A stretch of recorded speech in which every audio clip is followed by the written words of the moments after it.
Braadkyaas Jamiekan now give the news in the Jamaican language.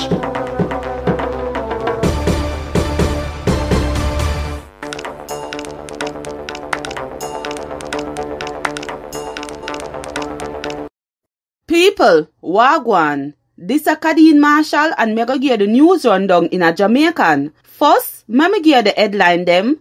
Dr. Lucien Jones, or the Vice Chairman for the National Road Safety Council, said if the government passed the Road Traffic Act regulations, this would help cut down the number of road accidents we are going in the country. The fraud squad are looking at some overseas job scam where criminal who they are prisoner run.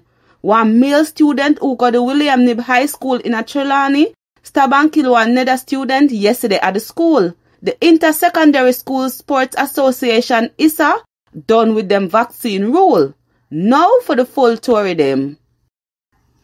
Dr. Lucien Jones, or the Vice Chairman for the National Road Safety Council, said if the government passed the Road Traffic Act regulations, this would help cut down the number of road accidents we are going in the country. 5 people dead in 3 different accidents in Trelawney, St. Elizabeth and Hanover over the weekend.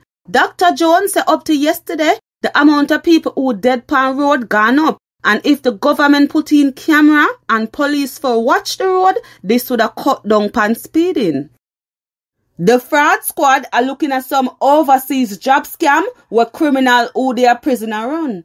30 people lose $30,000 each after them see one advertisement so them can get work in a Cayman.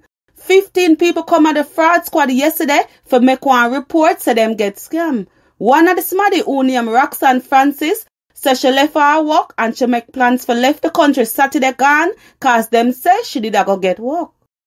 Dr. Christopher Tufton, or the Minister for Health and Wellness, said although the COVID-19 rule them done, people for still members of the country in a one pandemic.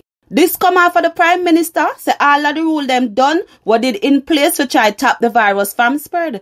But Minister Tufton seemed confident said the government can get things under control if the COVID-19 case them rise again because them start prepare for that already.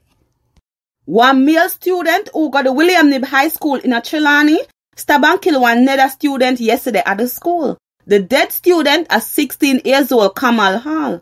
According to the police report, little after 11, Kamal and his schoolmate have one kias over one ring. Kamal gets stabbed with one knife and him dead at hospital. The Falmouth police lock up the student who do the stabbing. Acting Assistant Commissioner Charmaine Shand, who are the head for the Community Safety and Security Branch, says some counselor are go to school today. The 2 foreigners who get charged after police find 21 gun and 2,216 bullets in a one warehouse at Industrial Terrace in a Kingston, no get no bail when them go before the Home Circuit Court yesterday. The man them a 36 years old Jermaine Baker, who are one chef who come from Sunrise, Fort Lauderdale in Florida, and 42 years old Dervan Brown, who are one construction worker who come from Bronx, New York. The 2 of them get charged for carrying gun and gunshot when they have no license in the country. Them a go back to court on April 7 when them a go ask for bail again. Now for sports. The Inter-Secondary School Sports Association ISA done with them vaccine rule. This means the student athlete and other people now get banned from take part in the ISA Grace Kennedy Boys and Girls Athletics Championship if them not take the vaccine. The ISA Grace Kennedy Boys and Girls Athletics Championship are going to keep at the National Stadium from April 5th to 9th. My name Kadeen Marshall and that's the news rundown in a Jamaican. Braadkyaas Jamiekan just give the news in the Jamaican language.